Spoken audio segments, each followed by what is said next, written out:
Amy asked me if I was going to retire now. She's like, "You going to retire?" I'm like, I feel pretty good. I don't need a third. I don't need three. I'm happy now. This is really good clickbait. Dylan's retiring. Is Dylan Freechild retiring? Yeah. That's what... The man needs no introduction. We are bringing on a now two-time club champion, definitely first ballot Hall of Famer, Dylan Freechild. Dylan, before I even let you tell us how you're doing, I'm going to read off some of your accomplishments here. Starting from youth U20 world champion. Let's see, Ego standout, Callahan winner 2013. Let's see, Nexgen 2011 to 2013, and I believe the only reason you don't have a U23/24 championship is because you were loyal to Kevin and stayed on tour. No, he got cut. Let's just say he got cut. He got cut? Kind of, I guess, by choice. Let's see. World Ultimate Guts Champion 2016, Team USA. Let's see. 2017 and 2022 World Games. You were on the 2020 World WGC team that got canceled. I believe you did not try out for this past cycle of World Ultimate Clubs. What else is in there? Two-time club champion. A long-time Rhino standout, brief stint, actually not brief, good stint That's my with career Sockeye. almost. Yeah, with Sockeye. So 2019 champion and now 2024 champion with Rhino Slam. Welcome, Dylan. I hope I did an okay job with this intro. How are you doing? I'm doing great. Thanks for kind of inviting me. I think I just had to kind of like Instagram at you and be like, maybe there should be some sort of collaboration where I get to talk about how cool Rhino is, and then that's just what happened. So all I guess I had to do was win and social at you, and now I get to be part of the Cool Kids Club. So happy to be here. Doesn't take much. Yeah, it was all easy work, honestly. I think we would have been more than happy to have you on at any point. There's a bit of an intimidation factor on our part, asking some of the old timers to come on.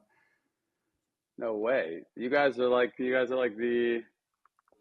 Never mind. I was gonna say you guys are like the Joe Rogan of the frisbee pot. You guys are everyone listens to you. I prefer Lex Friedman. Everyone who looks like me listens to you now. Yeah. So why don't we just get right into it? How are you? How are you feeling? Are you still feeling like euphoric?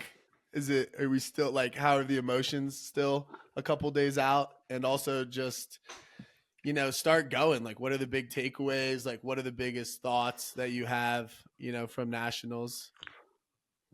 Yeah, I mean, it's still pretty surreal. I don't know, like, the way the semis and finals went makes it's like a slightly different feeling. Like with Sockeye, we won those two games on Universe, so it's just like a kind of bizarre feeling of just like I knew we were going to win when it was 10-3, even though granted we did blow that lead in 2019 more or less, but just the feeling was different. So it's just like a little bit, the euphoria, I guess like just like the instant euphoria wasn't quite there, but when I play it back in my head over the last few days and text Vin and Trevor and Owen and all the guys, and we just kind of laugh about it. Like, I don't really know how that happened, like how that just went down. So there still is like a shock factor almost more than like this elation or like or this like finally getting over the mountain and finally feeling the sense of achievement. It's more like this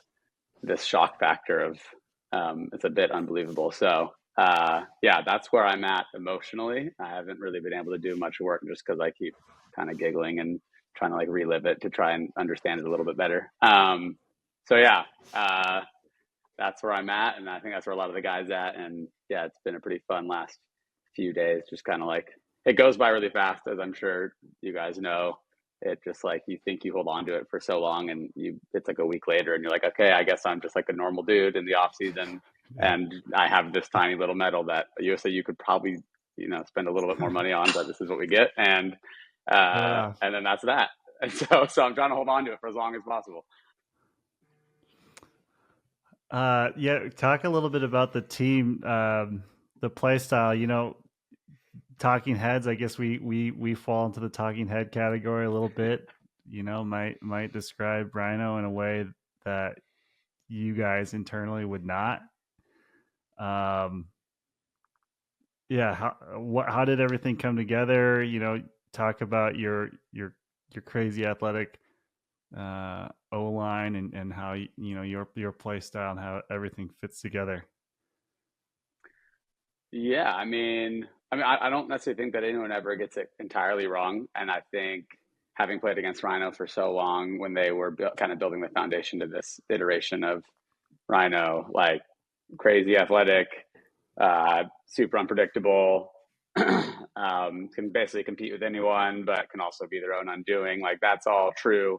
But I also think there's also a lot of like reflection, a lot of intentionality behind trying to like sew together or mend up some of those weaknesses that I obviously, like if you're not a part of the team, like you can only do so much research. I know I give Ultiworld a hard time, but they're covering like 48 different teams at least. So I totally get it.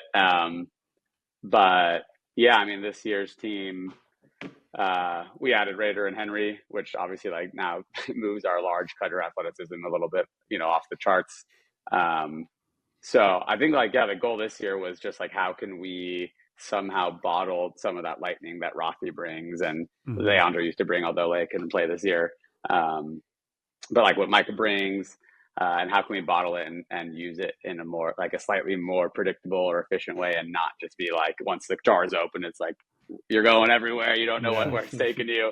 It might be taking you one way, but like for the most part, like if you step back and look at their and our success in the last, since they kind of have had that rebuild since the 2 years of not making nationals, 16 and 17. So the last 5 years, like they've made semis 3 times, quarters once. So been relatively consistent, all things considered, with like the play style and with the roster makeup. Yeah, so we just knew that we thought our floor was quarters this year. And so we were like, how can we put these pieces together to try and, not get our shit kicked in by Machine again. Yeah, listening to you talk about it, and from the outside, honestly, from like a Bravo perspective, it feels a lot like Bravo 2022. Like just looking at it, maybe like a little bit of underdog. You guys are obviously crazy talented, crazy good, but a little bit of that underdog mentality, super into the deep ball, super into that big game. And just like looking at it from that perspective, for me is really awesome, because I feel like when we were in 22, I knew we were good. I didn't think we were going to win. I knew we were good, but I kind of looked at it as like a 2-year plan. Going into this year, you said your floor was quarters. What kind of things were you looking at to like get to finals and win finals? Nobody goes in that tournament like, oh, we're going to win this, but like, what was the mindset going in, and what kind of things did you do to kind of shift that lightning? Yeah. Yeah, well, 2 things.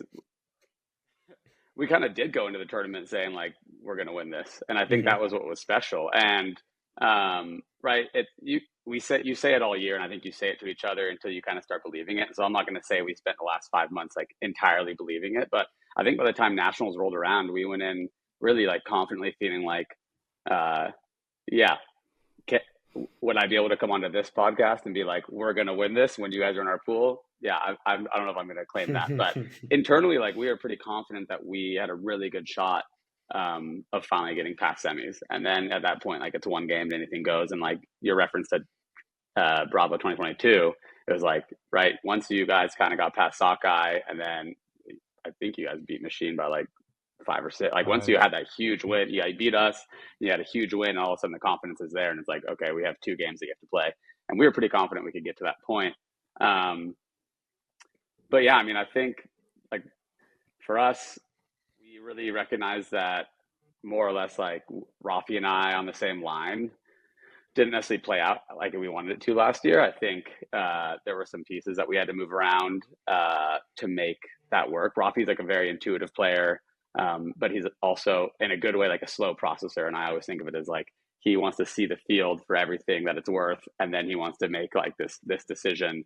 And if that decision is wrong, now we're stuck like late in the count, or we're stuck in the wrong positions. And I am the opposite way, where I want to just see the first thing and make the quick decision. And then I'm just going to take a maze to however I can get there. And sometimes I run into a wall myself. So those two like didn't naturally line up very well. And so I think we made the decision to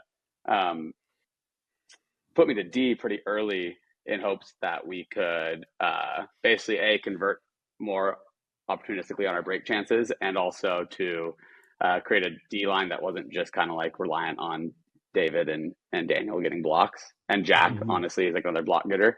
And we just wanted to pair like a straight line cutter with Raphy, someone who would cut off Raphy and someone who could distribute to Raphy, because Leandro was missing. And so that was Jack, and that was before we had picked up Henry and Rehder. So that was kind of like the big move we decided in how we were going to start leveraging Raphy and shaping our O-line, and then how we were going to leverage me and shape our D-line. So yeah, that was kind of the first move we made. But yeah, we went in nationals pretty excited about what we had put together. But I agree, it was a lot like 2022 Bravo, in that like we just kind of caught fire a little bit. And I kind of, in the open era, I guess you can call this, in the 8 years in a row where there have been a new winner, I kind of think that might just be how it goes now. Like I don't, at least post COVID, like I don't know if there's going to be a program that just is going to dominate all the time, and it's going to be who kind of catches lightning. Yeah, I want to talk about Hatchett a little bit more. I was a little bit of not a Hatchett hater, but I was surprised that he was on O.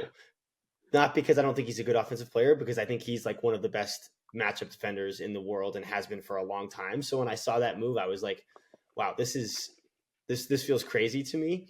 But man, like the season he had and the nationals he had on the O-line was incredible. Can you just talk a little bit about him, his play style, and like what he brought to that O-line for you guys?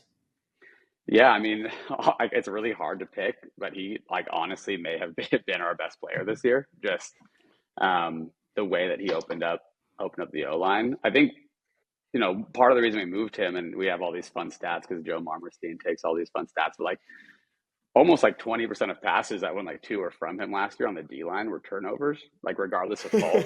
Like they could have been overthrowing him. So it's just like a crazy, like we were not converting at the rate that we wanted to, but also he's like one of the most talented huckers on the team, and to not leverage that with Raphy felt pretty silly. And then also like we want to be able to play loose, and we need defenders on the turn. Like we weren't very resilient on the turn last year. I was a little injured. We had me and Owen both playing, and then with me and Owen paired with Trevor and Joe and Micah, like all of a sudden you have kind of these smaller mids, and we're getting out athleted on the O-line. So that, like, I think the two things he really brought was like extending our vertical game, especially without Leandro, and then also being able to get the disc back on a turn, and just creating more space. I didn't create a whole lot of space. Raphy and I don't create a whole lot of space. We buzz around the disc a lot, and so we just really needed someone who was going to cut straight and get out of the way, but also like make the most of it when they have the frisbee. So I really think he made the field bigger, both with like the way that he moved and the way that he was able to throw, and made the field smaller on a turn. So yeah, he had an incredible year. I think this is a career year for him. I'd love to see him do it again, but yeah, that move to O was definitely a risky one, but I'm pretty stoked it paid off. Was it tough for you to swallow, or to realize that you and Raphy may not mesh well stylistically, or was that just an easy thing to accept? No, I think I knew that already. We'd already played together past, and I knew that the pace of play with Rhino was a little bit slower, and that Raphy tended to, the way he cuts is just like there's a little more flare cutting, he's a little more around the disc. It's not quite as like quick strike. And so I think I knew that would happen. And I think that we had last year is like, I think I just unfairly came into the team thinking like, well, I'm just going to be able to like move these pieces and change this around, and it's going to work the way that I want it to work. And that was just like a little bit short-sighted and egotistical of me. And I think that being willing to take a step back and like, how do we make these pieces work? It doesn't bother me what role I have to play to make that happen. And, you know, being able to win now shows that kind of attitude pays off. But regardless, like, I think this was a much healthier and happier season for the guys who need touches on our team. And so, no, it wasn't super difficult for me to decide to go play D or to get moved there. I'm curious, you've been on so many successful teams now, like this team and Sockeye and a lot of Worlds teams that have won difficult tournaments. Like, what are some similarities you see in like team culture and just like overall in those teams that find success in really difficult tournaments? Yeah, I mean, I think connectivity, obviously, like a lot of this is going to be probably something that you've heard before, something that you even believe yourself. But I think like a sense of connectivity and a sense of calm. I think the few that I can think of are like World Games 2017. We lost that first game to Colombia, and then Sockeye 2019, and then this year, and then even Ego 2015 when we made that run to finals after starting 0-2 in pool play. I think the two biggest things that resonated this year that I now like can retrospectively look back and be like, oh, I felt that same kind of thing, is like, first is just like a connectivity throughout the whole team, from top to bottom or left to right. Last year's Rhino team, like, I don't think that I had the same kind of, and it's hard because it was my first year, but the same kind of connection and understanding and personal relationship with everyone on the team. And I don't really know if it's chicken or egg. I don't know if like one comes first or one comes second because you're having success. But just like that willingness to be vulnerable with everybody and everyone also having that same willingness is, even when you're not really talking about it, like, I don't think Rhino ever really spoke to that this year. It just kind of started to happen. And I would be curious to know if it's like, is that just something that winning teams do, or is that something that starts to snowball after you start to win? And then just a sense of like calm. I was super calm at nationals this year, and I'm not sure where that came from. I was really nervous actually in 2019, and had to start to like calm myself down. But this year, and it might just be 5 years later, but this year I feel like a lot of the players felt, especially after the truck game, started to feel pretty comfortable with just like where the season was at, what we had accomplished, what we needed to set out to do, and just how we were going to leverage each other personally on and off the field. We just felt pretty dialed and pretty like at ease and happy with, you know, whatever outcome was going to occur. And I think that kind of sense of resolve goes a long way. That's really interesting. We've talked a lot about the culture piece and you know what you said, capturing that lightning in a bottle, and we know what it feels like. We've experienced it, and it's still so fleeting. It's hard to get back there, that mentality, and we find ourselves in those moments where you can sort of teeter either way. And I think more often than not, we tend to teeter the wrong way. And like you said, it could be a chicken and an egg thing. It may just be really difficult to do, especially when you consider all the variables in play. There's 26 people on the team or thereabouts, and everybody's going through their own things, and how you interact with each other. That's why it's so important to have, and maybe I'll transition this into some of the glue guys on the team. But like for us that year, it was the Laurie brothers, and you have one of them with you this year, and those culture setters and tone setters. When you are like just about to maybe go over the edge one way, they can like kind of really reel you back in, whether or not it's intentional. It's huge. Yeah, I mean, you can't really name it, like you said, and you can't really force it. And the more you force it, almost the more you teeter the other way. And then the more you start to capture it, the more you just kind of live it, right? And so that's why it's so hard to replicate it, because you just have to be present in the moment, and kind of ride what's happening, ride the resolve, ride the connectivity, and you can't really fabricate it. And I've always said you have to relearn how to win every single year. And And that's just because you have to kind of like, you have to try and build some sort of foundation every year, and then you have to let it run its course. You can't always constantly, and maybe some people disagree with me, but always constantly be nitpicking at it and trying to build this structure. You just have to hope that like the foundation you build in that like very first phase of the season, and of course you can mend some pieces and come to it, but for the most part, you just hope that it starts to take off, and then you just kind of have to live in the moment and recognize that it's a strength of your team. And you can always turn a season around if it's not happening right away, but those seasons are few and far between where you can really like turn it around super late. And I feel like I've been on teams where I know, yeah, we're good enough to win. Yes, everyone's having fun. Yes, we all like each other.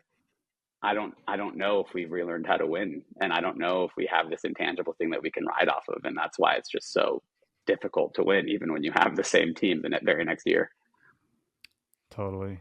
I mean, I just think about all of Jimmy's teams as well. Like, you know, it's crazy that he's only won twice, you know? I mean, it's crazy that you've only won twice. And yeah, I don't know how many finals Jimmy's been in now, like 5, 4, but it's you never know. Yeah, it's hard. You can't really make up for, you know, whatever Ring had in that final where they were almost perfect. You can't really make up for whatever the hell we just did a few days ago. Like you can't, no player or no players can really make up, or even experience can make up for that. And so, yeah, it's tough, but. You wrote some really good technical stuff down for us, and I want to maybe get to that. But before I do, Kins and Quinn, is there anything that's on the tip of your tongue that you want to ask Dylan right away? No, let's keep moving. Yeah, let's go to the technical. Yeah, so honestly, you gave us more than I even thought you would on some of all the Nationals games, which is awesome. I don't mind sharing. Can we just go through each game? So, game 1 against Furious, 14-13. Like, what are you feeling? And can you just go through the game plan there? Yeah, I mean, Furious. I love those guys. I used to hate them, and now I really appreciate Malcolm and Kevin and all those guys. So they'll probably hate to hear this if they even tune in, but we have all these little docs that are called F whatever team, F whatever team, F whatever team. And I was neglecting to make the Furious doc because I was so locked in on the Bravo doc, the Chain doc, and the Potential Quarters doc. And Joe Marmerstein was like, we should probably make the Furious doc. And I'm like, no, it's fine. We'll be fine. And then lo and behold, we're down like 11-10. And it's like, they were good. They were really good. They were really good, and they were really tight, and they were clean. They played really good defense. And so, no, like, I don't think that the 14-13 was a fluke. I don't think it was just because, like, we threw together a Furious stock, you know, with 24 hours left. Like, they played an incredible game. And it was tough. But, yeah, I put the least amount of detail in here. But, right, we just knew that, like, basically, like, they love operating from the high side. They're really good going down the break side. They're quick. They kind of play similarly, at least off that flat side. It's the same as kind of like Ring and Truck. They want to move laterally, but they have a little bit more action sharply down the break side. A lot of teams like us and Truck use that kind of like, and even you guys with Grant, after he'd throw it off the trap side, he'll kind of hold in the pocket and decide if he's going to chisel, buzz across the field or go deep. And they do that really well. So they're quick. They have quick action coming from force side to break side, and then they'll go down that flat side. So our goal is to keep them away from that side. We thought we could disconnect their cutters. We felt like we had for the most part, like a athlete advantage on, I wouldn't say every team, because on the D line it was mainly Daniel and Sealand downfield, Daniel and Sealand, and Henry at times, which is plenty of athletes, but a little different than when you look at our O line. But that was kind of our biggest thing, was just like make sure that they don't get big easy scores off of pull plays. They had 4 or 5 at regionals that were just like pretty silly. And when we feel like that, we just, again, they might hate to hear this, but I feel like they're one of the few teams on our schedule that was just like, if we play our best, I think we can beat them and should beat them. Then we'll be fine. So we just want to make sure they didn't get any cheap goals. And they were really disciplined with the disc, and they played some really good defense. So Yeah, that was a tough one. That was a tough one for sure, but it made us stronger. Totally. A lot of respect for Fierce. We basically should have lost to them too. Yeah, And we should not have won that game. I mean, Kev was maybe one of the hardest covers of nationals for me, and I know that we moved Sealand onto Kocher, and he also took a pretty big matchup in the truck game. So I wasn't necessarily taking like the biggest offensive like drink stirrer of every team, but we felt like Kev was a good matchup for me, and he was really tough. Kev and Sam Little were probably the two guys that I would say were really, really tough for me to handle.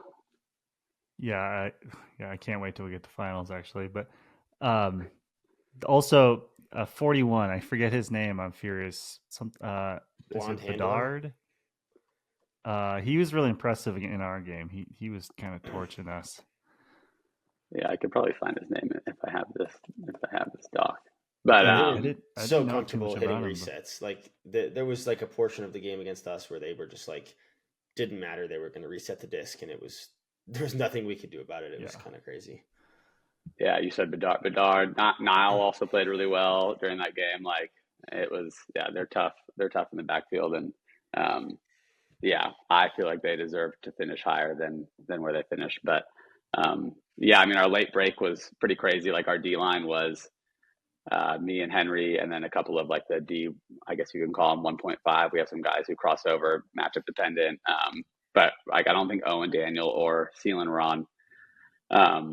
And it was great. Felix, I think, he plays for OSU, younger kid, was like, "Why is there a reason we're not forcing out more aggressively?" And I was like, I don't know if that was necessarily part or not part of the game plan. Sometimes you just fall into a flow and you're not doing what you want to be doing.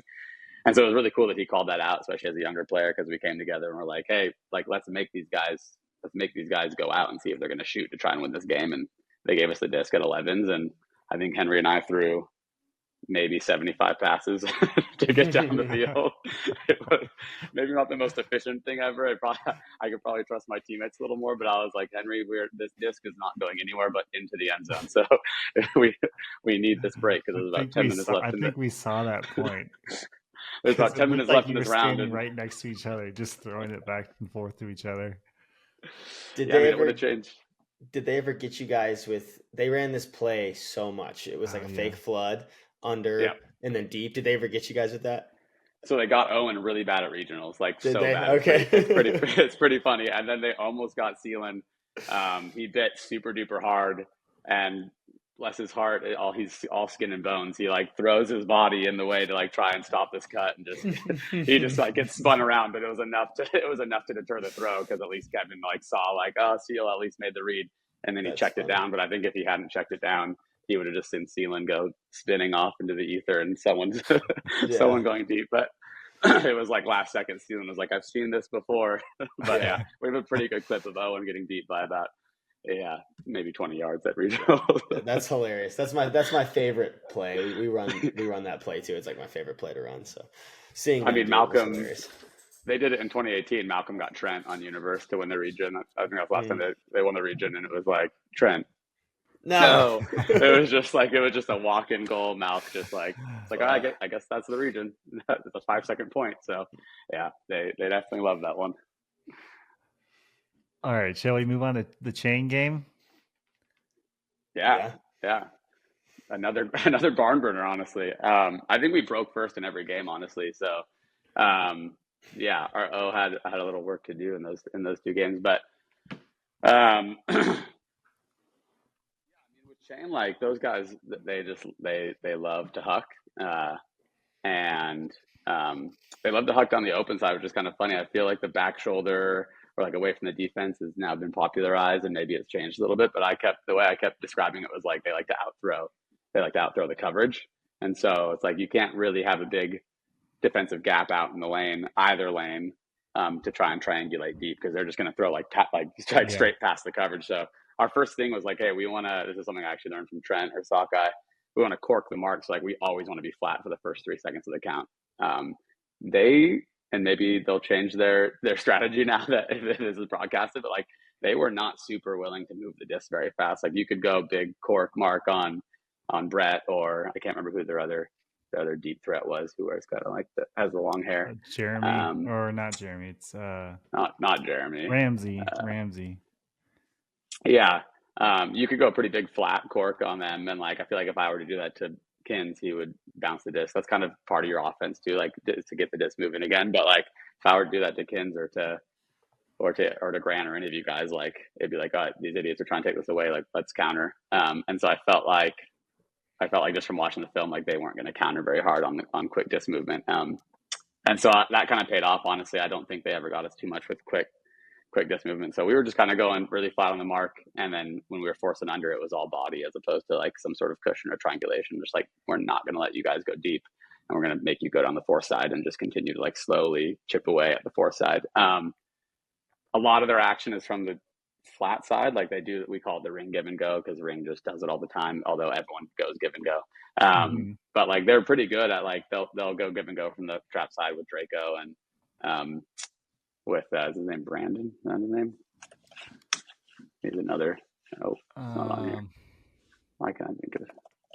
Whatever. They have two guys who kind of play like that mid roll, and right, they'll go give and go from that flat side, and then they'll just boost it down the open side. Adam, maybe is it Adam Miller? No, not Adam. It's McCormick. Yeah, thank you. So they're pretty effective going from one side to the other, just using that one action. So we just do the same old roll, try and keep them in front of us, but they still got us a few times with that.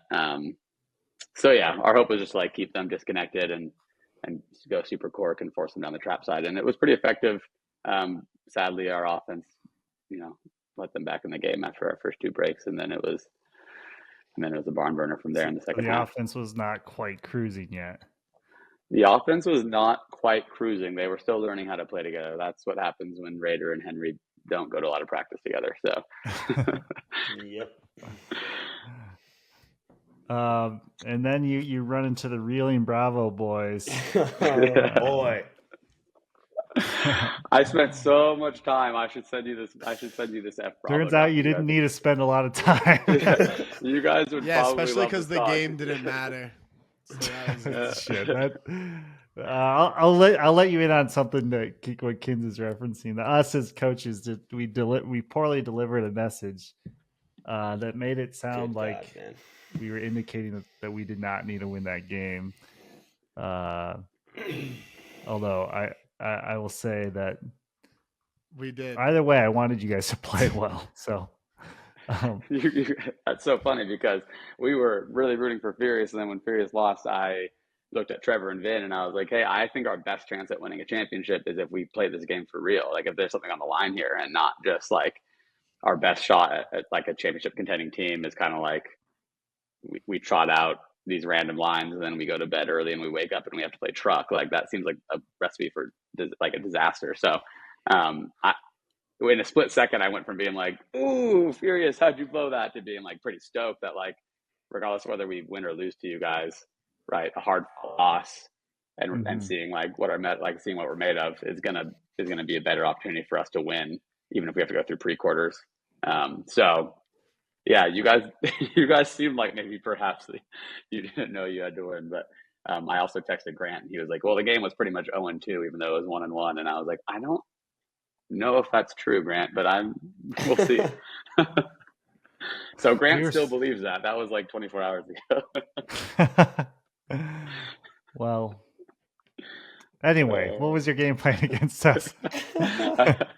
No, I mean, nothing really. I should send you guys this doc. You guys would probably love it. You probably be like, these guys forgot half of it right. It's just like anything. Like you guys probably scout all these teams and you get half right, and then they're like, you're dumb. You just made all that up. But no, I mean, like our biggest game plan against you guys are like, you're kind of the opposite of Shane as far as like your trap side to flat side action is super aggressive. Like if you don't have something immediately on the trap side, it always seems like you're losing yards, 5-10 yards, like a quick bounce, and you're never hitting the front of the stack. You're always hitting Kins or someone coming off of the back, like a super wide swing almost from the back that gets you, past the front of the stack, what we call level 2. And now you can operate down that trap side without anyone sagging in the lane. So our hope was just like, I think the biggest thing we came away with is like, if I'm guarding Quinn and Quinn throws it upfield, like I'm going to press up on him. I'm not going to let him push me downfield, or I'm not going to go sag the lane so that, you know, Toby has a quick free reset that he always throws, or Grant has a quick free reset now they can release. So we really tried to press up on handlers. We really tried to wrap on the trap side and force you guys to continue to throw to the front of the stack, as opposed to like the back of the stack. And we just said no cushions, and no cushions at the back. I feel like Alex, especially, like if someone is cushioning you on the open side, you're just abusing them to the trap side or the break side. And then if they over orbit to the break side, like you're just open with like a flare cut to the trap side, because you guys move the disc so well laterally. And so we were just like, who's ever guarding the back of the stack, don't even worry about helping. Just make them have to, you know, like don't allow them to get into level 2 off of that lateral movement. So that was kind of the short and sweet of it. And I think we did an okay job. You guys actually hit quite a few insides on us, and that was because we were going so hard wrap that we decided to try and switch it up a little bit and just what we call Japan. And actually, it's kind of funny. Rowan posted a video about how you guys played Japan, but we've been doing this. We did this with Sakai too, but basically just like forcing back to the open side. I feel like you guys do such a good job of the front of the stack sometimes flares open side, almost prescribed, so that you can either hit somewhat a better, more dynamic cut on the inside or hit the back of the stack. And instead of trying to guess which way they were going or play in isolation, we were like, what if we just force them and just use that cut and just make it a predictable cut, even if that's their prescribed motion. And let's try and go a little bit flatter and just like force that guy to go to the open side, go flat for the no inside, and you're just going to be throwing around to that back of the stack, who hopefully has a tight back shoulder, who's not poaching, because we specifically asked for no brackets against you guys. So that was kind of the game plan, and I thought it worked out decently. I thought maybe you guys played a little bit uninspired, but yeah, that was kind of what we came up with for you guys. I didn't think I was living in denial, but just doing this podcast is making me so upset. I thought I was fine. I'm like, no, I had a couple nice days. I've been doing some stuff, and I'm on here like, it's so angry inside. No, this is great. This is a good exercise because this is great.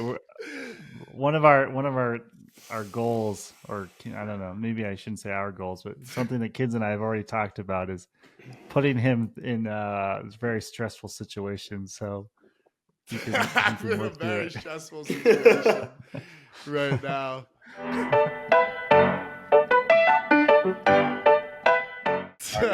We're back after kids had his meditative session. I raged out. I raged and actually disrupted the whole recording. Yeah, no. So one thing I did find on all the film that I watched about you, which I tried to mention, but you did. You know, I don't know. Ken's mind was an iron trap. I couldn't get into it. It's his favorite little throw it back right where he kind of scored from. Let it slide past somebody, and then he jogs away and smiles at you guys as if he doesn't realize you just threw it back. So he's gonna have to get a new spike, because I've seen it 45 times now. Or someone's got to stop letting you score, because if I have to see the pretend throw run away again. It definitely depends on who it is, but I was excited to do it to you. Obviously, more excited to do it to you. I know it's try to be like subtle about it, like just enough, you know, like you can't. It's not like hitting you, but it's in front of you. Hey, look no further. My spikes have never been subtle. I just was like picking up on some tendencies with Fran. I'm picking on some tendencies from Quinn. I picked on some tendencies from Tim's. It's this spike. We'll move it. I don't know where it came from or why I started doing it. I guess. I don't know, but we're gonna workshop something new for the next year for sure. What about Will's spearfish one from when Jack scored? That's maybe one of the best celebrations. I'm so bummed it's not on film. They didn't capture. It's not. No, I watched it. I reached out to AK to see if he had it. No way. Maybe LT World has another Will's angle. And also his layout header is pretty good too. Oh, that's the one I was thinking of. That's the one I was thinking of. Yeah. It's pretty good. Yeah, Will's the man. He keeps us. The levity is necessary, especially with me on the squad. All right, let's stop talking about those losers from Johnny Bravo let's and move move on on. Fuck Next you. game to for truck stop sure. and quarters. Yeah. Any Well, champ. we don't have to do all this game breakdown. There's so much more to talk about, but yeah, that was We crazy. can be I mean, quick. drawing truck is pretty crazy, and yeah, I mean, I feel like that was kind of the championship game in my mind. I mean, I think Machine and Pony both earned their spots in semis and finals, but just like at least for our mentality, beating Truck.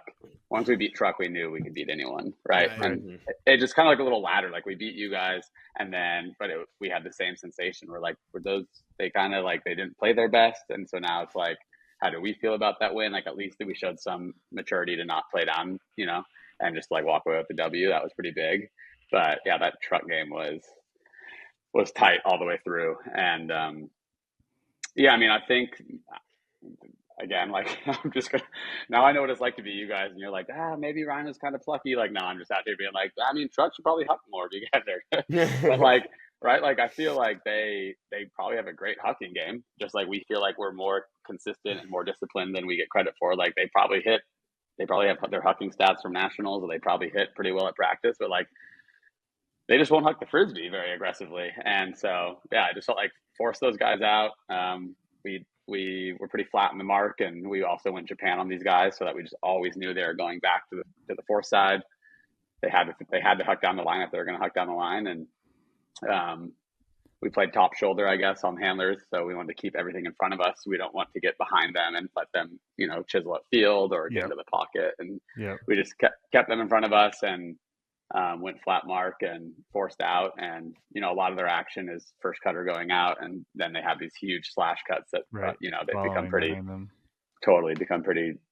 famous for, or at least, pretty effective. And so we just really said, like, have a big cushion, 40, like your hips pointed 45 to the back corner end zone. And just like, if you're going to huck over that first person who went deep back shoulder to this guy, then you can beat us that way. So that was that's kind of the short and sweet, is maybe a little bit more detailed than that. But that's kind of the short and sweet of it. And I just feel like we got a few chances. Like we only got 4 chances against them and converted 3 of them. So so that was all That's we how needed. you have to beat Truck.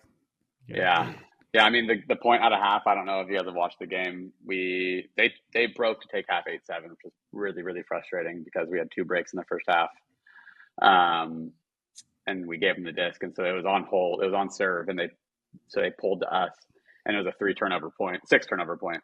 We had 3 turns on O, and yeah, it was a long point, and it was, yeah. If I'm looking at that and I'm Truck, like I'm going to be pretty frustrated with that point. I think breaking 9-7 there, especially with how both offenses were playing, may have been a nail in the coffin. So you get lucky, or you create your own luck either way. But I think, again, that resiliency from the O-line to ensure, like, we have to get this hold. That was a big turning point in the game.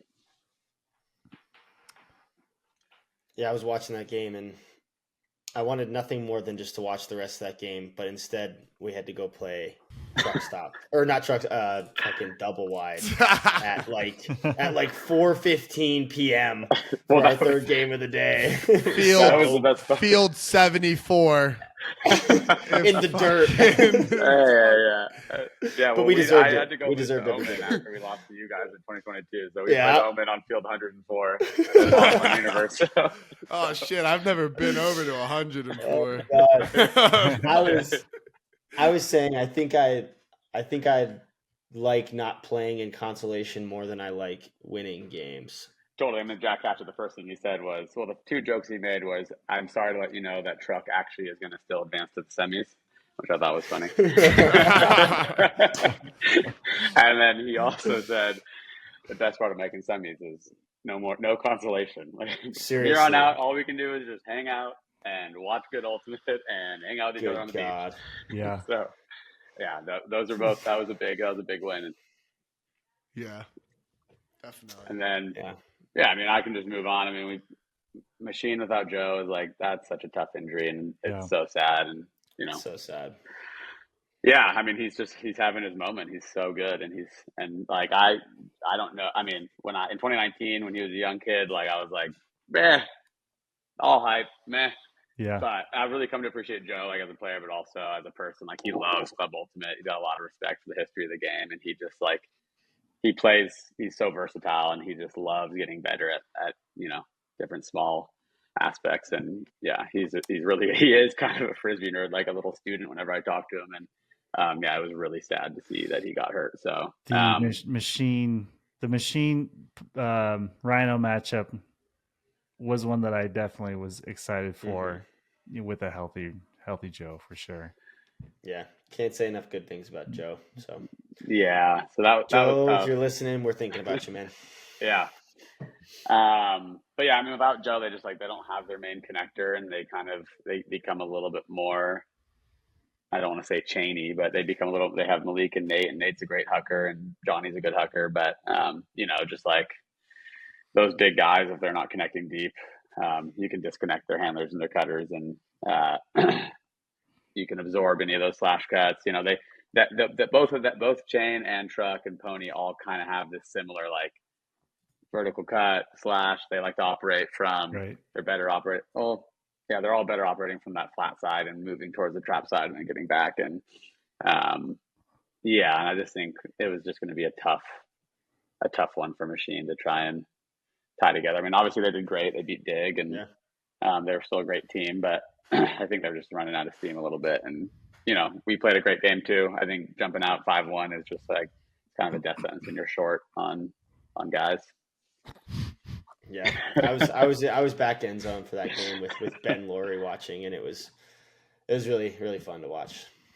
That was like a beautiful. I was enjoying watching that game. It was so nice out on the that field looked so sick too. Yeah, it was awesome. From field level, it looked really dope. That was a good game. Yeah. And you actually had a few sequences that I did clip. Hopefully, we'll have time to watch here in a second, but we'll save that for after the finals recap. What happened in these freaking finals, man? Before we get into the game, I'm curious how the night before the game felt in the morning of the game, like before the actual game, like felt, because I have like very vivid memories before our 22 final, like the night of, the morning of, before the actual game. So I'm curious about that. Yeah, I don't know if it was because it was the second time for me. I don't know. I don't know if it's that a lot of guys on Rhino don't take themselves all too seriously. I don't know what it is, but there really was like a sense of calm and a sense of just like an appreciation for where we were at. And I think there was a confidence that wasn't like, I think what was great about the culture this year, and it's different than the cultures I've been on, especially the cultures that I've led, because I've been known to get really fiery, and it wasn't like a we hate Machine or we hate Pony or these guys have no clue what to expect, or kind of like the attitude that Pony has sometimes brought towards Sockeye, right. And what Sockeye's always crumbled under is like this like aggressive attitude that we kind of feel like we never were able to conquer with Sockeye, and I think the answer finally 5 years later, and you learn more every single year, is like if you just don't give it power, then it doesn't really have any hold. And I just think that we were super confident, but it wasn't in any sort of like we hate these programs and we want them to lose. It was very much showing like whatever we're building and whatever we've caught here like is good enough, and a team is going to have to really play lights out to beat us.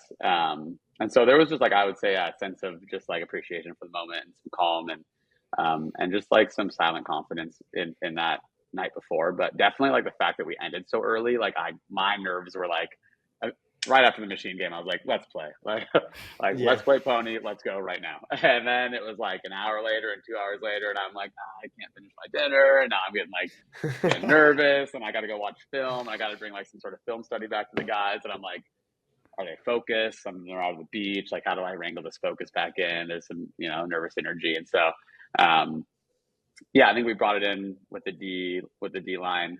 I'd watched probably 2 or 3 hours of Pony stuff. And I personally was pretty confident that our D line was going to be able to get turns. I think just like what we had seen, the teams that we had seen, like I had already mentioned, we had already seen some of that vertical cutting and slash action. And we already seen teams willing to lose yards. Like, I think don't get me wrong, like Harper, Jimmy, Ben Katz, like those guys are great, but they're not as dynamic moving vertically forward. And so like we weren't really going to look for blocks in the backfield. Like we were just going to make sure that they got disconnected, and we just really did not allow those fill cuts from Kotcher and Sam and those super dynamic guys to get their engine started. And so after I saw that on film, and just like how Owen and I and Vin and Chris had been kind of controlling possession on a turn, I was like, I think we're going to get at least 4 or 5 or 6 from these guys, and I think we can knock in 4 or 5.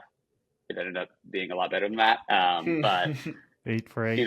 When I felt like that, like I felt pretty confident in the D-line meeting that we were going to win. I just needed to make sure that I hit up Trevor after their O-line meeting and was like, you guys sure you got 12 out of 15 in you? Because I think we can get 3 or 4. So there was some confidence. And then the next morning, honestly, by the time we got to the field, it was kind of just go time. I think personally I was getting more nervous, and Trevor came over and he was like, hey man, you were full of confidence last night. And I was like, yeah, well, it's real now. Like we're here and we got to do it. And we just got to kind of like play out the final chapter. But yeah, once the first pull went up, that was definitely the least amount of kind of like stomach knots I've felt. I know I've kind of been known for getting into these big games and not always executing, especially in college. And I've kind of always like wore that pretty heavily. And that's always kind of been part of my identity. And I'm always trying to push that out. And the more you push it out, the more it becomes more part of you. And so it was pretty special, at least for me, like tackling those demons, to just like see the first pull go up and just be just the sense of like we've prepared as much as we can, and whatever happens. Yeah. And I think just knowing that we could get 4 or 5 opportunities, I was just going to leave the rest up for Henry and Raphy and Rehder to take care of. Going into that game, I was super interested to see how the D-lines would match up. I personally, I didn't have a ton of confidence in Pony's to just possess the whole game because of what you described of their backfield. And Pony's D-line had been terrorizing all tournament, but that foursome of a downfield plus Micah plus throw Will in there who's has a nose to for the disc. You hear his stat line from the finals? It was 0 touches, right? 0 touches, 1 championship. Yeah, 4 points played. So funny. I couldn't be happier for anybody. Will is our favorite person. Yeah. I mean, that game was. I don't know what. There's not much else to say about it. I've been texting Owen and have some fun stats like through quarter, semis, and finals. The D line forced turns on 20 points, and we converted 17 of them. Like I just don't think like that's just you're not going to. You don't give the disc back, you're going to win the game. And so Owen and I have been really doing a little patting each other on the back, and maybe even more that I can't necessarily say here. Owen, by the way. But it was a good performance, and we're stoked. Talk about playing against Jimmy. I know you guys are buds and have been for a really long time. What's it like playing against him, especially in a game like that? Yeah, I mean, it's hard. He officiated my wedding. I don't know if that's ever gone around, but yeah, so Jimmy and I obviously have a lot of respect for each other. And more than that, like I feel like competitors say that like we're best friends, and we've played in big games before and he's always won. And so when Pony first won, I was having Pony PTSD, and I remember Rehder came over and sat in my bed while I was watching footage, and he's like, and I was like, I know I'm having PTSD as well, but like, new team, we're on Rhino, it's okay, everything's fine. And then as I sat in bed, I was like, it always had to be this way. Like, it has to be this way. Either it has to be that Jimmy always got me in big games, or it has to be an opportunity for me to kind of conquer this. And right, there's no love lost. He texted me immediately. I mean, we talked after the game. He texted me immediately after the game. I started my little Twitter rant, and he texted me and he's like, why are you doing this? Like, so it's definitely hard though. And I know that he, in 2018 when they won, and that was a really contentious game, like that was really hard. And you have to also pour into your team. And And so there's been times where we've been at odds, because if you show any weakness or you show any more loyalty to this person than your team, like it's a hard dynamic to balance. And I think as we've gotten older, it's gotten better. Like, and also just the way the game went, there was no real contentious moments. But I'm rooting for Jimmy like as much as anyone. Obviously, I went on my little other Twitter rant, tyrant after he got cut from Worlds, and I want nothing more than for him to like get the success that I think that he deserves. And I think like he's worthy of 3 championships, and he hasn't gotten there yet. So it's hard to be the one to kind of close the door on, or at least for this season. Because I just think that he just feels like someone who should have more. And not that ultimately really matters. He's had an illustrious career, and everyone knows what he's about. But yeah, and I was like also loved that he was playing better this year than he did last year, and I was excited for him to have some success, and at least like in that big moment. And so it was hard to have to play each other, but it was great for me personally and for Rhino. And again, he was super happy. Like, he was so happy for Rehder and for me, and just some of the guys that he's gotten to grow up with, who obviously Portland's #1. So he was super gracious, as was Chris. So yeah. It's definitely hard, but that's what it's about.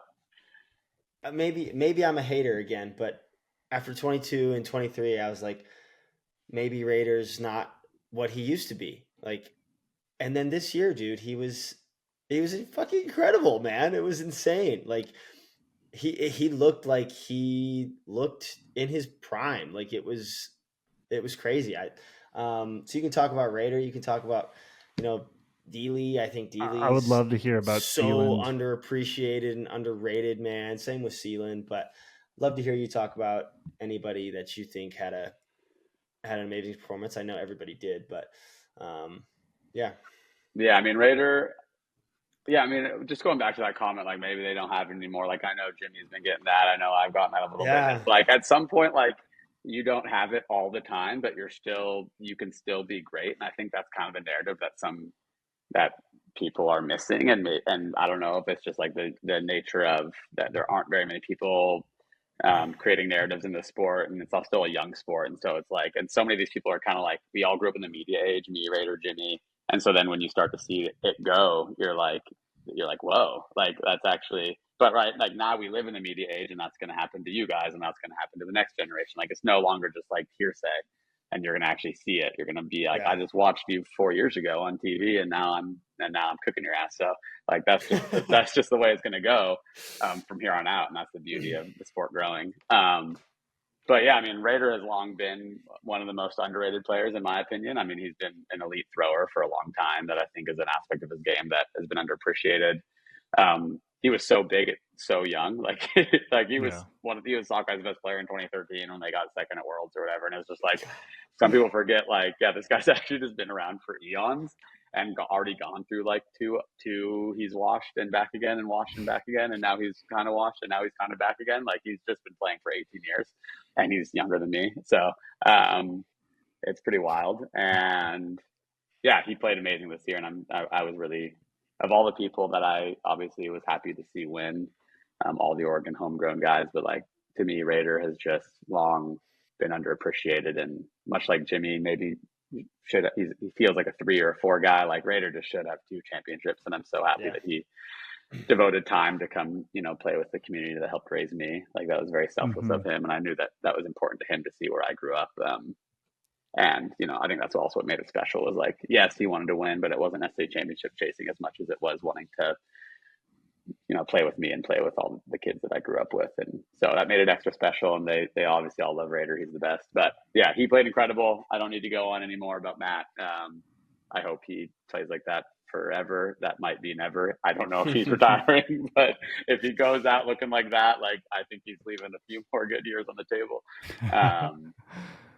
Yeah, and then I think you guys had a question on here, like, glue guys, and I'm like, all these guys who are glue guys are now. It's kind of like what happens when you win a championship. I kind of feel like it happened with Bravo 2022. It's like, are they glue guys now, or are they just really good guys at frisbee? And I feel like Daniel and Sealand have long been, and Owen have long been these glue guys, and now they're just kind of like mainstays on Rhino, who's now a championship team. So now they're just mainstays on a championship level team. But yeah, Daniel was injured last year, and I just think and Sealand obviously hurt himself this year. But yeah, those guys are, for so long when I played soccer, everyone's like, Daniel's our best player. No one actually knows that. Sealand's actually going to be the next best player. And then I came last year, and Sealand was great. We keep track of all our stats. He probably had a gazillion blocks. But I was still kind of waiting to see what can Sealand become as an offensive player? What can he become as what we call a 1.1 player, where he's kind of playing more than just his singular matchup. And like I said, Daniel was hurt last year, and so I remember leaving being yeah, they're really good. They're really good. But Trevor's been telling me these guys are the next best thing after sliced bread. And then this year just blew my mind how well they played, and at nationals, just the job they did on Malik and on Don and on we downshifted them to Jacques and to Malks, and they just did an incredible job, and then we're upshifting them to Malik and Nate, and then wow, they're such different player types too. Totally, and then he's getting Kocher, Sealand's getting Kocher, Daniel's getting Yacht. So yeah, I mean they are.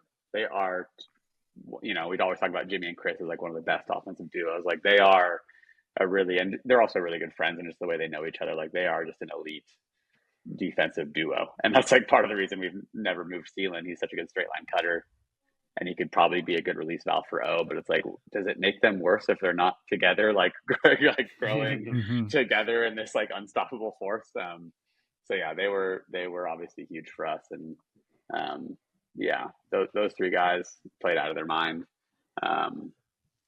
in a way that obviously took us to a new level. If we didn't have those guys, yeah, I don't know what the makeup of Rhino at nationals this year would have looked like. We are such big Daniel Lee fans in general. We've given him flowers many times. Sealand, though, I did not know that he could step up like this. Semis and finals, he was absolutely everywhere. He was just a terror, and really calm with the disc, and just making so many good plays. Yeah, he had a sense of that he needed to step up this year. He spoke up at captain's meeting and was every year I've always wanted to give something more to the team that I didn't last year. And he felt he's I don't know if that can be anything athletic anymore, or I don't know if that can be, obviously I think he could still learn a lot about the game. He just recently started playing compared to me. He's been playing, he was a club, or he was a practice player in 2018 or 19, I'm not sure. So he hasn't necessarily been playing club that long. So obviously he has a lot to learn per se, but he just kind of admitted, he's I don't know if there's anything physically I can really add now. And as far as tactically, I feel I understand the game pretty well. Obviously, when strategy comes to me and I learn new concepts at practice, that's one thing, but he's not sitting there trying to eat up as much film as possible to catch up to everyone else. And so that's when he's nominated himself for captain and was I think this is my next step as far as being emotionally invested and being able to lead the sense of if I'm going to put my next best foot forward, he wants everyone else to do it. And so that was really the emotional aspect that he brought to the team. And I just think that kind of rubbed off on all of us. And I also think that it just brought a new level to his game. He just kind of had to step in every single game and be well, what's the next best thing I can do? Otherwise I'm not, holding my end of the bargain for what I was going to bring to this leadership. So yeah, when he got to, like I said, downshift to Malks and then go right back up to Malik and then go right back down to Chris, yeah, he's truly a versatile, elite versatile defender at this point that I don't think can be denied anymore. All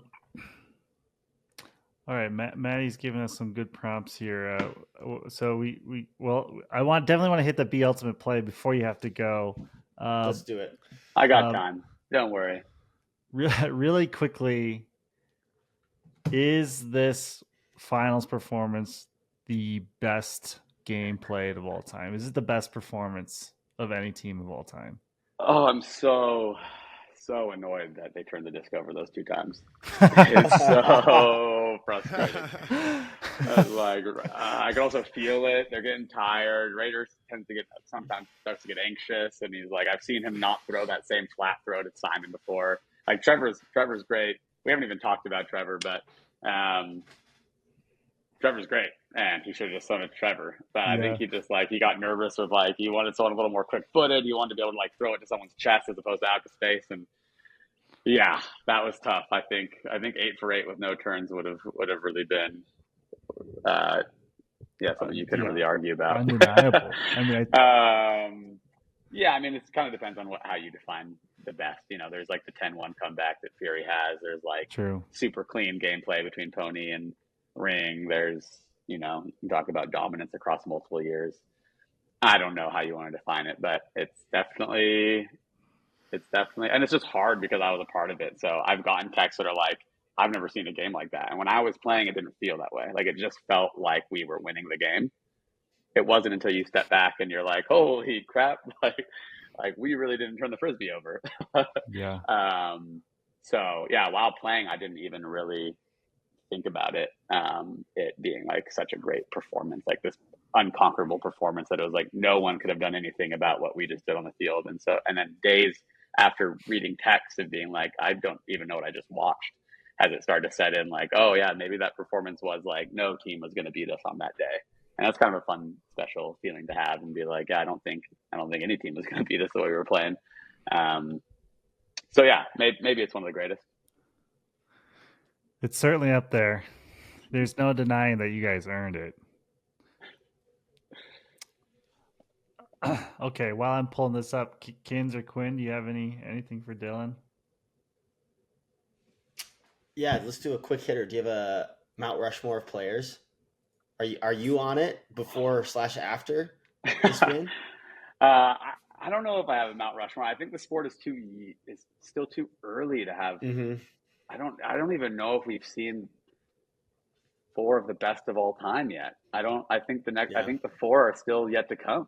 I think Bo is maybe there with just the champion. I mean, and I know Jam Pernella has a lot of champion, and it's just hard to weigh the different generations. And we're still so young in the sport, and the media age is still only a decade old. So I don't even know if I could confidently put anyone on there. And I think if you were going to try and do a Mount Rushmore, I think you could really only do 2 from the first 50 years. And then you might have to wait for the next 50 years. And if that's the case, I don't think I'm there. I'm not even sure. I was talking to someone, I'm not even sure if I'm where I would put myself, but I'm humbled to have had the, position and, figure that I've been able to hold in this community. And it's pretty crazy just coming up in the media age. I'm pretty lucky compared to other players to have just gotten that.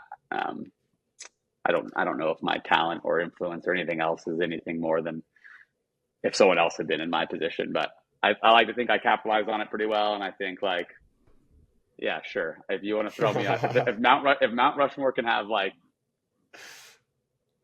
13 heads on it, then I think I'll put the line at 13.5. You got the talking heads can argue if I'm underneath 13.5 or if I'm 14. I like that. Dylan, my first memory of you would not know that I was there. I was playing with Madison Club, the first Nexgen tour, and I didn't know much about you yet. I knew you were on the tour. I didn't think that you were one of the standouts of the tour at the time. And I don't remember who threw it, but Nexgen had the disc and just ripped this 70-yard full field huck seemingly to nobody. And I felt like the entire both rosters were just in this little cloud, clump of people. And all of a sudden, in Chicago? This was in I think it was in Madison. It must have been in Madison. Okay. And all of a sudden you just exploded from this pack of people beyond at a different speed than everybody else was moving and ran it down. And I was like, holy shit, we're not winning this game if these guys are running that fast. We're taking a quick break to introduce the Be Ultimate Playbook presented by us, Pod Practice. The playbook will be published in its entirety on the Be Ultimate website as a free downloadable resource.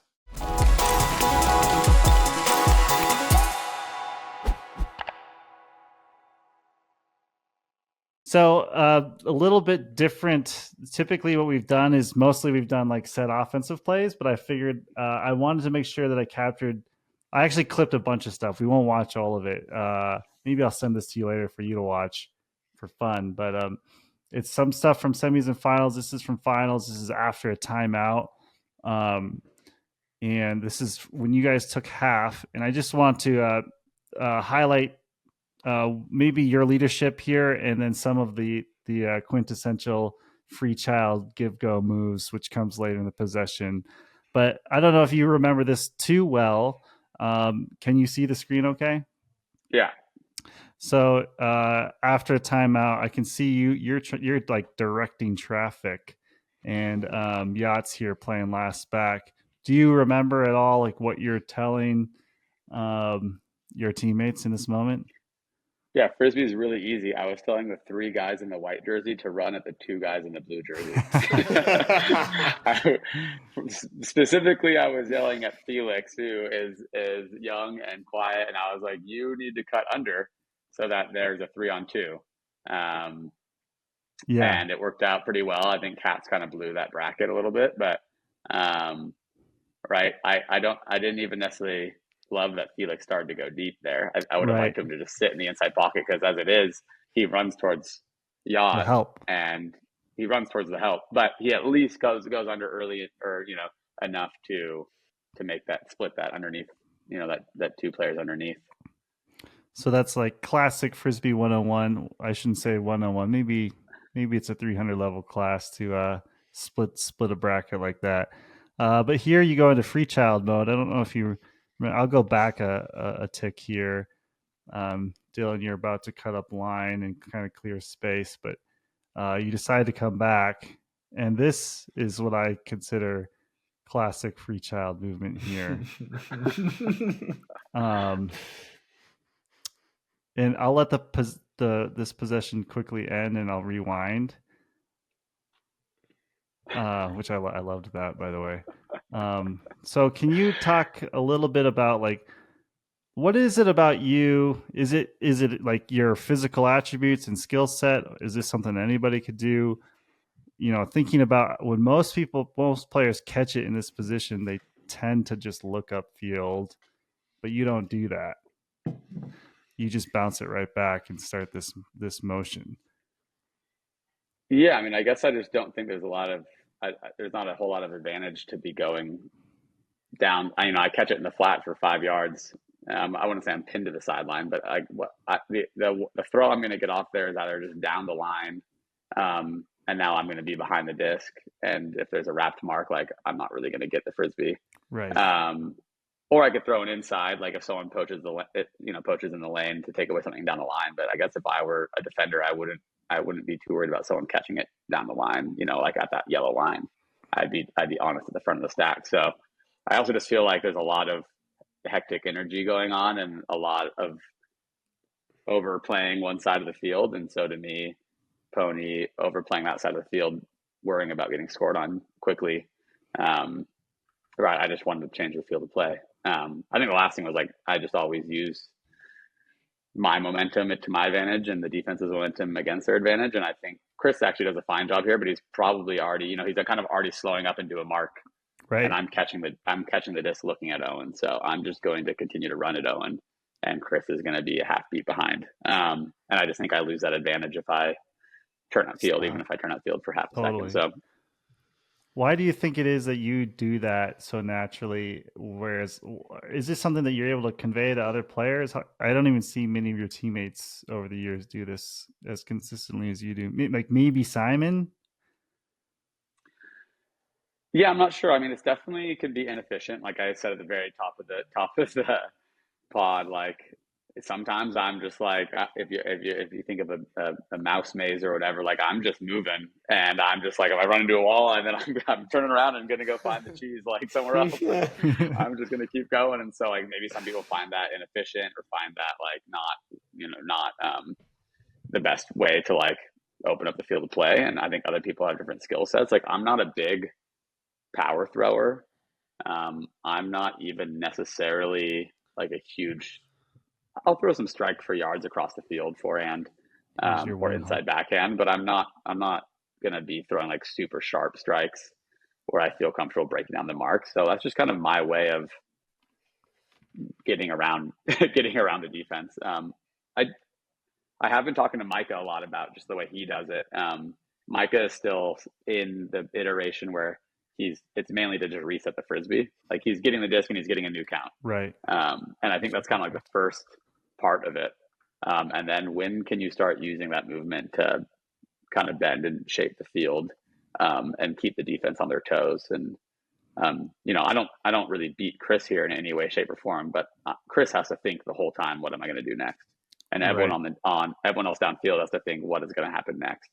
And I think what I've been working on with Micah is, like, sometimes he will get the disc to restart the count, and then he gives the defense 2 or 3 seconds to kind of like reassess what's going to happen next. For sure. So I'm not sure why others. It's honestly something that we literally have a cut. It's not this one that we call a DFC after you, and it's something that we don't teach your style of play like as dogma, but like as an option, and it's a hard thing to get people to key into, I think. Yeah, I just don't care to throw downfield, so. I'll play this one out. Maybe I also would just stop and hold the frisbee. I'll play this one as just really quickly. I have a question about the next set, and then that'll be the last I ask of your time for clips. But another thing that you do is, I would say, you get the disc in unconventional places, like towards the trap side negative, like right behind the disc. But you do get a huck off of this to a really good target. I'm actually not even highlighting the just kind of a sick throw, I think. Yeah, I'm not even highlighting the sick throw. Not much else to say, but this is just a fucking good throw here. Yeah, it is sick. Maybe the next clip. Oh, go ahead. I think moving into that space again is drawing the defense. I think the traditional giving Frainer 4 or 5 seconds to look downfield and then letting the defense kind of drift upfield, and maybe I slam on the brakes and I get back to the middle of the field. Like, that cadence and pace of play is pretty predictable for the defense. Yeah. That you can almost feel it second nature. Like, Chris could probably feel that streaking downfield, and if that huck didn't come, he's gonna go to the trap break side. I mean, and I just think that, like, getting the disc moving and keeping it in that side of the field, right? If I don't throw that, I give myself an ability to either go throw and go up line, or throw and then what I call throw and flush and just go vertically down the field. So, yeah, I don't know. I think the unconventionalness of it is what gives me. I'm always basically looking to abuse the defense's momentum against them. I'm just trying to make them overplay one way or the other. Totally. I love that. This is a fast break situation. I figured I'd play because the last one was out of a timeout. This is fast break, and it has a lot of your classic movement. And as I let this play, and maybe it cues some thoughts, I also want to go back to the question of, do you think, like, that unconventional, like you cutting that unconventional space, is that something that's unique to you because of your skill set, or do you think anybody can kind of do that? I think anyone could do it. I mean, yeah, I think anyone could do it. Why couldn't anyone do it? Great question. I mean, I would say a unique part of your game is you do have great foot speed and good disc skills, but I agree that I think it's a mentality.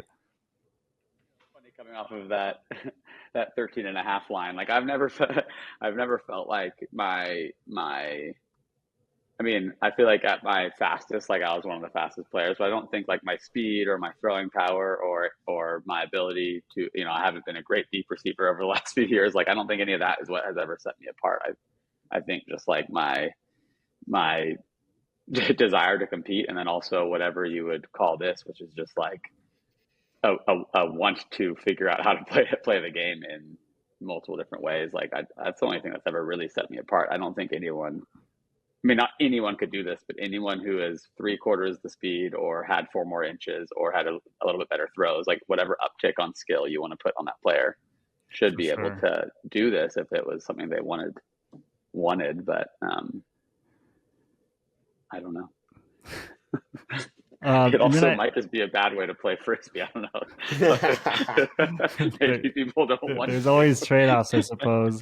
But yeah, I think this possession is a great example of. I mean, this is a fast break situation. Machine is now on their heels. Obviously, they're already down 5-1, but it opens up. Like it creates different angles. The fact that you have the defense has to keep adjusting. And I also feel like your style of play is a little contagious. Like I've not really seen Owen play this way in previous years so consistently. And I've not seen, well, maybe I've seen D Lee kind of do this stuff, or Sealand. I'm not 100% sure, but it does seem like your D line this year was pretty possession based. I haven't even considered you a possession based player before either, but anyway, that's just, I think, my observation from watching Yeah, these I mean, points. it's funny. I would have considered myself a possession-based player until about the last 3 years, and I've had a pretty turnover-heavy last few years. I think some of that's attributed to just health. Like my knees haven't felt very good, so I found myself around the disc more, not churning as much, not working as much downfield. I think other cutters coming to the game. Raphy, I had Raphy and all these guys last year on Sockeye. We tried to run this like Japanese style offense in 2023 that went miserably, and I was around the disc a lot more and had a lot more turns. But yeah, this year with the D line was definitely like kind of a renaissance of sorts. I feel like when I played downfield with Rehder and Xander and Jacob, there was still some quick disc movement with those like prime Sockeye teams that I played for, but I didn't touch the disc nearly as much as I did on these D lines. So yeah, it was definitely kind of like a roll back to Rhino 2014 and 2015. So maybe it's just a Rhino thing. Maybe I don't trust any of these guys with the frisbee. There was a really funny clip or picture of Pavel at that you paused it on at the end there, which was I was trying to hold my laughter. It was sad, Pav. It was funny. I'll quickly share one more time. Poor Sorry, Pav.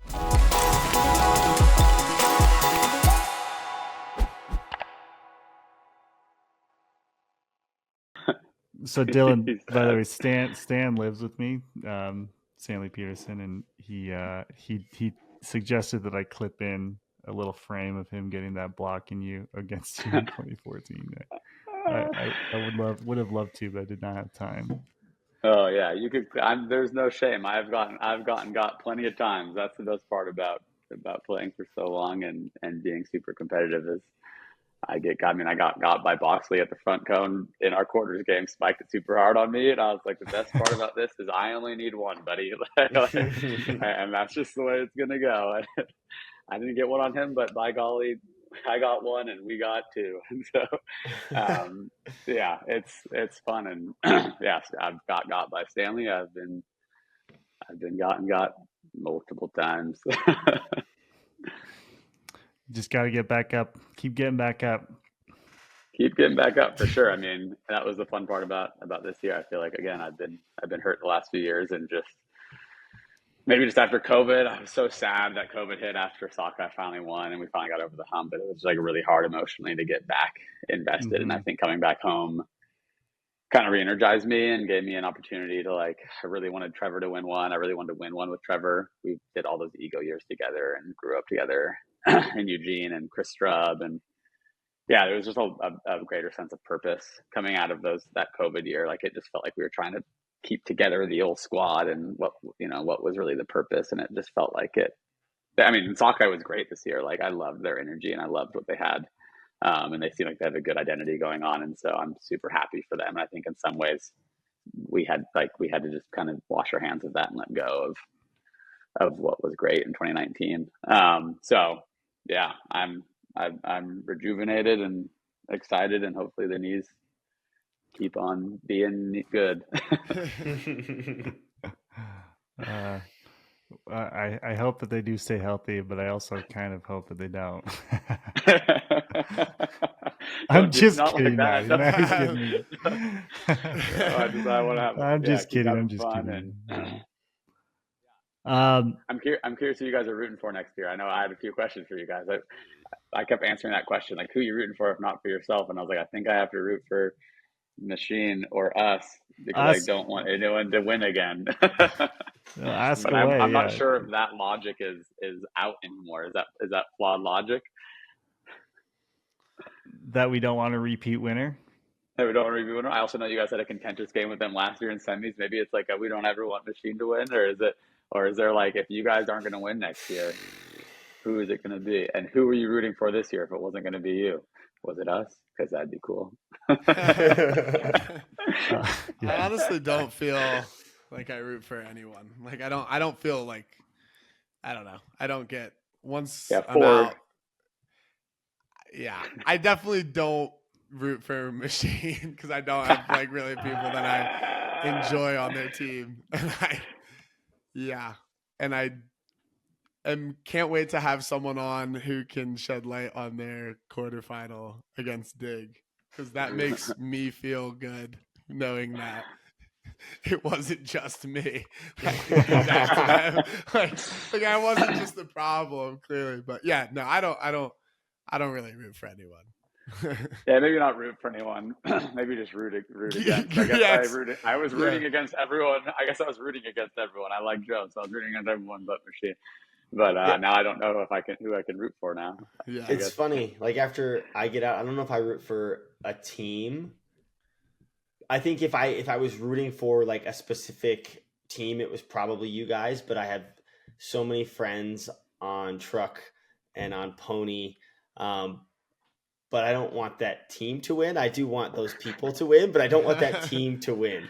And I feel like you guys were the only team that I was like, yeah, I'd be okay if they pulled it out. And like Will's been one of my like closest friends since we fucking played YCC together in 2014 or whatever. So seeing him win is always amazing. Yeah. But it's more I'm rooting for people because it was just like, but it's hard. I thought it would hurt the least to see Rhino win. So I wonder why that is. That's funny because Jimmy kind of always goes the other way. Jimmy doesn't want new teams ever to win. He wants to keep it as consolidated as possible. He wants there to only be a small group of winners. And he's always like, I don't want to see a new team win. Like, that's stupid. I do feel that way about college, actually. I feel the same way too. Anyone who wins that shouldn't be winning over ego really bothers me. I'm like, North Carolina, Colorado, Carleton, those guys, they can keep winning. I can't have some sort of random team just have like a really good player and come up and win one. Like, I don't want to see that. I suppose I would root I would root for ego this year if it wasn't us. Because I am now a big fan of Micah because I talked to his parents for a long time after semis, and they're like seem like hard-nosed people, but like really cool, good people. Yeah, they're awesome. All the classes they're exactly that. They're very invested in their relationships, but they are intense. That they are. What other questions? Do you have any other questions for us? No, I was just curious if I was the only person who thought that way, because I was stoked that the new winner stayed alive, and now I feel like there's only really one team that can do that next year. I mean, I don't know. Surprise me, double wide or chain, or like I'd be stoked to be surprised. But at this point, it's kind of like Machine, right? Oh, Dig could. So we got some years. We got some time. Yeah, but I don't know if I want to root for Dig. I don't know why. I have nothing against Dig. Well, that's what I'm that. saying. Like, I have nothing against anyone, but I'm not rooting for them. Like, True. Yeah, but I think a Machine one, I could be like, Joe's really good. Machine's made 2 finals. Whereas like I'm kind of like, I feel like Dig should Dig win above anyone else. I think there are some other better teams out there who should win before Dig. So maybe that's why I think that. But no, it's true. Dig still has a chance. But I am curious to see. I don't think it's gonna last next year. I think the streak is over. I think it's gonna be over. I don't know. Wait, what is the streak? I'm confused. Just not having ever since Ironside won, it's been a new club. So in a streak of 8 years, like Pony hasn't won twice, Revolver hasn't won twice. It's just been a new club every year. Oh, okay. I see. Yeah, so it's like it would have to be Machine or Dig. Otherwise, if it's you guys, like you guys won 3 years ago. If it's Ring, there have to be someone who kind of stops this run of whatever we've seen. I'm down. Dude, I'm down. Let's keep it going. Dig. I mean, that's what I'm saying. Like, it's kind of fun. Yeah, it is. But like, if we're not going to repeat, who am I rooting for to break the streak? Is it anyone? Do I want all of you young Bravo guys? Probably the repeat. I feel like if it is Dig, put your money in on the repeat. They can sort of hit the recycle button because it's another Boston team. Yeah, true. Yeah, true. In the chat, Maddie said he's rooting for Mallard, by the way. Fuck yeah, Mallard. I mean, maybe Furious. They look great. I had that thought, but they look so fucking good, man. Maybe they're back, and maybe they just come out of nowhere and just keep the streak alive. No, that was the only thing I was curious about. I feel like that's something that Rhino talked about a lot, but maybe it's just because we were a team that hadn't won. So we're like, if it's not going to be us, who do we not want it to be? Like, we don't want it to be Pony. We don't want it to be Ring. They won 2 recently. Do we want it to be Bravo? We like a lot of us like kind of like some of the Bravo guys, but like you're still young and have plenty of time. Like if they win now, are they just gonna win again in like 3 years? Like we can't have that happening. So we were like, who are we gonna root for? So I wasn't sure if you guys had similar sentiments about like if we're not gonna repeat, who do we want to be the team that wins their second in this little run? But maybe you haven't really given that any thought. Maybe you just don't like anyone. I don't even want to know. I don't even want to know. Like, obviously, reliving this has been so painful. I don't even want to. I know you guys I want to be like blacked out off the grid. No, I don't want to find out. I just want to like not even discover who wins after if I don't win. Yeah, you guys have been graciously sitting there silently, letting me just relive this. No, you did ask us about what happened, and we'll get into that later. But we probably don't. I mean, I am curious. I am curious, but you did. We'll have a whole pod. Yeah, you'll have to tune in. You have to tune into that episode. We're gonna be at each other's throats, dude. It's gonna be sick. I have one last question for you though, Dylan, before we let you go, and since you are a veteran of the game and you've gone through so much and had so much success at all stages, do you have any advice for a couple players like Kins and Quinn who are entering and maybe are in their prime and hoping to do some of those things that you've accomplished? I've been asked that, and I never know what to say. I don't know. I feel like the things that I have learned are like just these small tidbits that I already said. Like having to relearn how to win every year was a big thing for me, and not always trying to do it the same the year before, or if I had success, trying to do it the same, or if I'm losing grasp of something, reaching back. And then like I think like pressure, perception, like that sockeye year, we worked a lot on just like handling pressure, and I think the biggest thing for me was like it's so perceived, like what am I actually experiencing here? Like who's putting pressure on me? And I think what I learned from that actually is to not put so much thought into it and to actually just let it be. And I think I started to recognize Rhino start to do that this year. Like, hey, there's going to be cameras everywhere tomorrow. Like you might catch yourself like thinking about something. And I'm like, what if we just didn't talk about this, because I actually think we have a really good thing going on right now. like Yeah, like totally. that was, and I was like, so like I stopped considering how to combat that and just kind of let that amorphous idea just exist. I'm gonna have to like walk through it regardless. But yeah, I don't know. I feel like yeah, I don't know. How old are you guys? You're not that much younger than me. Maybe you are. How old do you think we are? Maybe you're 10 years younger than me. I don't know, 25, 26.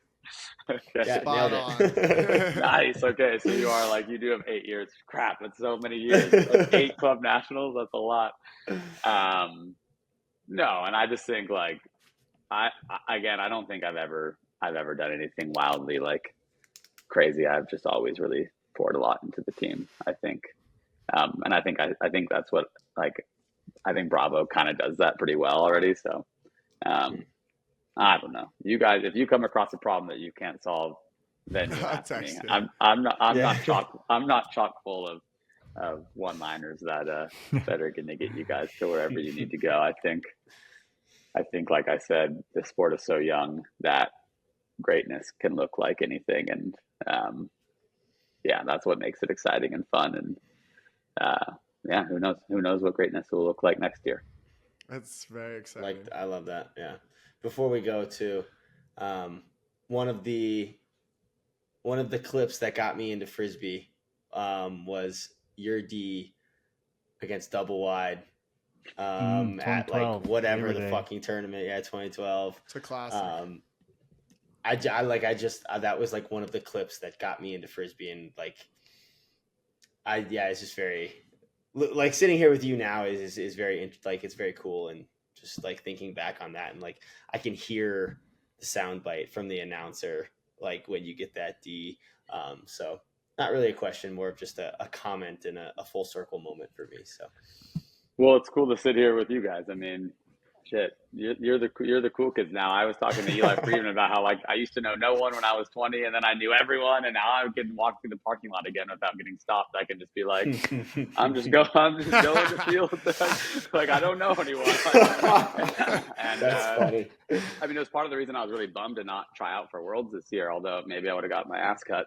But I was like super bummed to not, because I wanted to play with like the kind of the new generation. I didn't get to play in 2020. I thought that year was kind of like my opportunity to maybe be a captain on the team, or at least be like one of the leaders on the team, but not be like this old head. I was like, it was kind of like my prime, and I was really excited. And so that kind of sucked with COVID, but like I was pretty excited to play with some of the guys who made it this year. And I ended up not trying out, but like that was a bummer. So I'm totally happy to be here.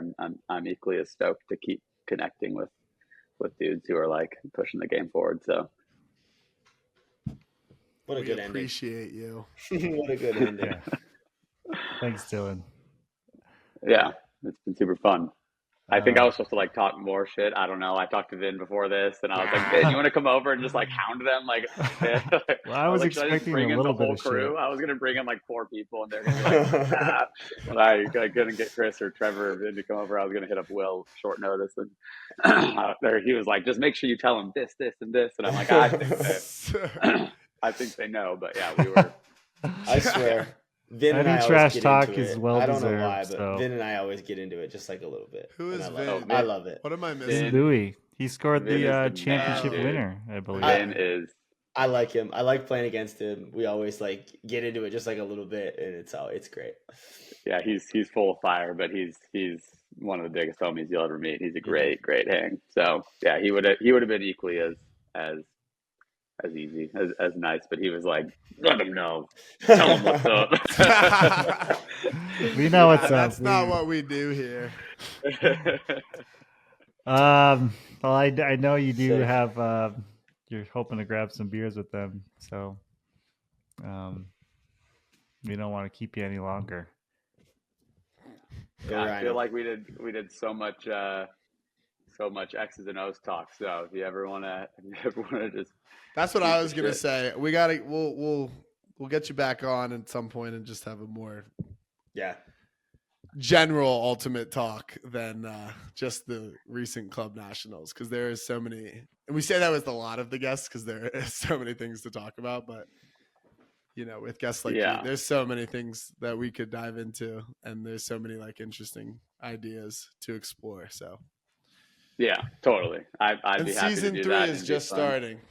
So. Yeah. Do I need to give you the countdown? Is this the the countdown has started? Well, we have to record a new intro though, I guess. Yeah. Cool. Well, thanks for having me. Yeah, I would love to dive into more of these questions some other time, and don't have to be so heady about frizz talk or just dissecting. Like, people are gonna watch us and be like, "You guys didn't.